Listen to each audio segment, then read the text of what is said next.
സ്നേഹം നേടാനാ തിരുറോളയിൽ ഒന്നു ചേരണം. ഔബി നജസിൻ ഉണ്ടോ? ഇനി അതാണ് വലിയ ഹെഡിങ്. ഔബി നജസിൻ വലൗകാന കസീറൻ എന്നാണ് ബ്രാക്കറ്റ് ഇട്ടിട്ട് എഴുതിയിട്ടുണ്ടാവുക. എത്ര വരിയില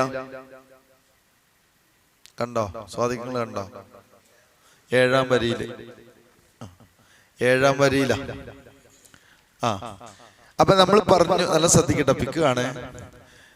നമ്മൾ പറഞ്ഞു തൊളുണ്ടാക്കാനുള്ള വെള്ളം പകർച്ചയാവാൻ പാടില്ല. എന്തുകൊണ്ട്?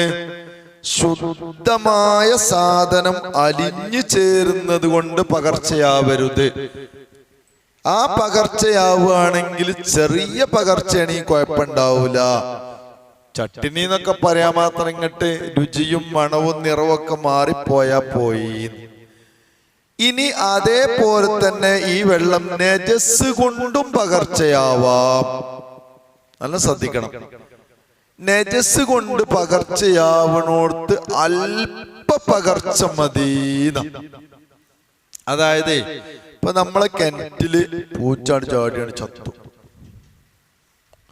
എന്നപ്പോ ആ വെള്ളം നജസാണോ? 2 കൊല്ലും 3 കൊല്ലും അതിന്റെ അപ്പുറമൊക്കെ ഉണ്ടാവില്ലേ കിണറ്റില്. ഇപ്പത്തെ കാലത്തെ, വേനൽക്കാലത്ത് അല്ല അറിഞ്ഞതേ, വർഷക്കാലത്ത്. എന്നാ ഇനി അത് എടുക്കാൻ പറ്റും? പെരുന്നാൾ പറഞ്ഞാല് കിണറ്റില് പൂച്ചാടിയ വെള്ളം കിടന്നിക്കണോ വെച്ചില്ല, ഇല്ല അറിഞ്ഞ്. ചാടി ചത്തു എന്നുകൊണ്ട് നെസ്സാവൂല. പകർച്ച അയക്കണോ? എന്നാ നീ കിണറ് നിറച്ചുണ്ടായാലും പകർച്ച തന്നെയാണ്. അപ്പൊ നജസ് തന്നെയാണ്. കുറഞ്ഞ പകർച്ച മതി. മനസ്സിലാവുണ്ടോ? അപ്പൊ നീ ചാടിയോ? കുറെ ചോദ്യം ഉണ്ടല്ലോ. ചാടി ചിഴിഞ്ഞ് പൊയ്ക്കണ് നിക്ക, പക്ഷെ വെള്ളത്തിന് ഒരു ഇതില്ല. കാരണം അത്രമാത്രം വെള്ളം നിറഞ്ഞു നിൽക്കാണ്. വലിയൊരു കുളത്തിലാണ്. ഒരു തവളയോ ഒരു പൂച്ചയോ ഒരു കുറുക്കനൊക്കെ ചാടിയോ ഒന്നും ആയിട്ടില്ല. എന്നാ കുഴപ്പമില്ല, ഒരു പകർച്ചയില്ല, ഒരു വ്യത്യാസമില്ല. നമുക്ക് കുടിക്കാൻ കഴിയൂല. ചില ആൾക്കാർ എങ്ങനെ എന്താ ഉണ്ട്, അതിന്റെ ആ ഒരു പ്രകടനം കാഴ്ചവെക്കുന്നുണ്ട്. കുടിക്കുമ്പോൾ ആലോചിക്കണേ ഇതിങ്ങനെ കിടക്കണതേ. അതിനെ പറ്റിയല്ല നമ്മൾ പറഞ്ഞു. നമ്മളത് ശുദ്ധമാണോ എന്നാ ചോദിക്കണേ. ഒരു പകർച്ചയില്ല. അതിന്റെ നിറത്തിനോ വാസനക്കോ രുചിക്കോ വ്യത്യാസമില്ല. എന്നാ കുഴപ്പമില്ല. നേരെ മറിച്ച് ചെറിയ ഒരു പകർച്ച, ചെറിയൊരു വാസന ഇങ്ങനെ വെള്ളത്തിന് തുടങ്ങി, അല്ലെങ്കിൽ വാസനമില്ല, ചെറിയൊരു ചൊയ വ്യത്യാസമുണ്ട്. ആ വെള്ളം നേരത്തെ കുടിച്ചു നോക്കിയാൽ അറിയുള്ളൂ. സ്ഥിരമായ വെള്ളം കുടിച്ചു നോക്കിയപ്പോ അറിയുള്ളൂ. നിങ്ങളിതിപ്പോ ഞാൻ ഈ പറഞ്ഞതെന്നല്ല, നിങ്ങളിപ്പോ ഇത് മനസ്സിലാക്കായിട്ടാണ്. ഇപ്പൊ ഉണ്ടല്ലോ ഇട്ടുകൂടി പൊതച്ച് കെടുത്തി ഉറക്കല് കിണറിന്, അറിയില്ലേ? എന്തെങ്ങൾ സഹകരിക്കാത്തത്? ഇപ്പൊ കിണറിന് പുതപ്പിട്ട് കൊടുക്കലാണേ. ഒരു ഗ്രില്ലാണ്ട് ഇടും മുകളില്, എന്നിട്ട് നെയ്യും നെയ്യ. പിന്നെന്ത് ചെയ്യും? ഒരു വലയാണ്ടിട്ടും. വല കൊതുക് പോലും കടക്കാൻ പാടില്ലാത്ത ജാതി കൊതുവലകന്നെ പോലെ ഒത്താണ്ട്. ഇനി അതിൻ്റെ ഉള്ളിൽ ആരെയും ചാടിന്ന് വെക്ക, എവിടുന്ന് അറിയാനാ? ഇതങ്ങനെ അടിച്ച് കുടിച്ച് തീർന്നിട്ടുണ്ടാവും. പിന്നെ എന്തെങ്കിലും പോയിട്ട് എടുക്കുമ്പോഴാണ് എല്ലും മുട്ടയൊക്കെ കിട്ടുക. മനസ്സിലാവുണ്ടോ? സംശയം തോന്നി അള്ളാഹു എങ്ങനെ അറിയിച്ചു തന്നപ്പോ എന്റെ വീട്ടിൽ നിന്നാള് പൂച്ച ചാടി, കടിപിടി ഓടിക്കാൻ ചാടിയതാ. എന്തോ അറിയില്ല, ചെറിയ മോന് പെട്ടെന്ന് പോയി തുറന്നു നോക്കാൻ തോന്നി. അപ്പൊ വെള്ളം കൂടി ഒരു കലങ്ങിയമായി തോന്നി, എന്തോ വെള്ളമായി. അപ്പൊ സംശയം തോന്നി. എന്ത് ചെയ്തു? വറ്റിച്ച് കളഞ്ഞു. അല്ല, ഇപ്പൊ കുറച്ച് കലങ്ങിക്കണെന്ന് മനസ്സിലായല്ലോ. കണ്ടില്ലെങ്കിൽ എന്താ ചെയ്യാന്ന്?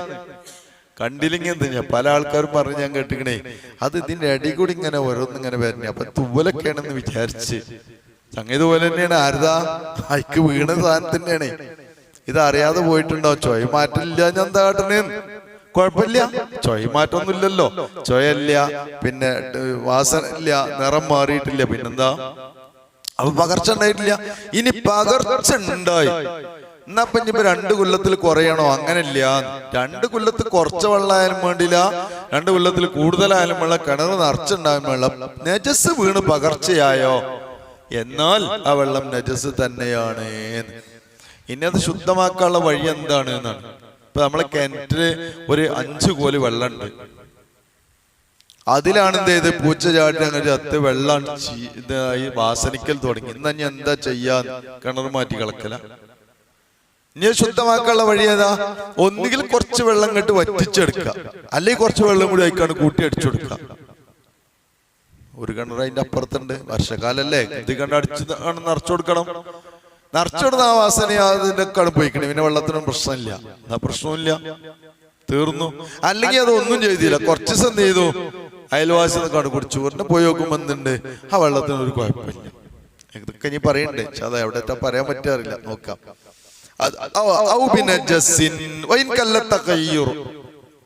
പകർച്ച എത്ര കുറഞ്ഞാലും വേണ്ടില്ല, നജസ് കൊണ്ട് പകർച്ചയായാൽ നജസായി ഉപയോഗിക്കാൻ പറ്റൂല. വെള്ളം കൂടുതലുണ്ടെങ്കിലും ശരി, ഇവിടെ കൂടുതൽ വെള്ളം എന്നുകൊണ്ടും കുറഞ്ഞ വെള്ളം എന്നതിന്റെ പ്രയോഗത്തിലുള്ളത് 2 കൊല്ലത്തിൽ താഴെയുള്ള വെള്ളം 2 കൊല്ലത്തിൽ മീതെയുള്ള വെള്ളമാണ്. ഇനി 2 കൊല്ലത്തല്ല 4 കൊല്ലത്തുണ്ടെങ്കിലും നജസ് കൊണ്ട് പകർച്ചയാവുന്നോടത്തും അതുപോലെ ശുദ്ധമായത് കൊണ്ട് പകർച്ചയാവുന്നോടത്തും. ശുദ്ധമായത് ഇങ്ങനെ തന്നെയാണ്, കിണർ നിറച്ച് വെള്ളമുണ്ട്, പക്ഷെ അതിലേക്ക് ആ മൂച്ചുമിനെ അതിന്റെ അടുത്ത മൂച്ച് മുഴുവനും പൊട്ടി വീണ് ആ മാങ്ങ മുഴുവൻ വെച്ചിപ്പന്തേക്കണ് തുള്ളി വെള്ളം എടുത്ത് തൊള്ളിക്ക് പുളിയോട് പുളിയാണ്. ഇപ്പൊ എന്ത് ചാറ്റില്ലാണ്ട് ഒഴിച്ചു കൊടുത്താൽ മതി. അക്കോലത്തിലേക്കണൊക്കെ എന്നാ പറ്റൂല. ഒന്നുണ്ടാക്കാൻ വേണ്ടി കുടിക്കാൻ പറ്റില്ല എന്നല്ല പറഞ്ഞത്, നജസല്ലല്ലോ, ശുദ്ധമാണ്, പക്ഷെ തൊഹൂറല്ല, ത്വാഹിറാണ്, അത്രയേ ഉള്ളൂ.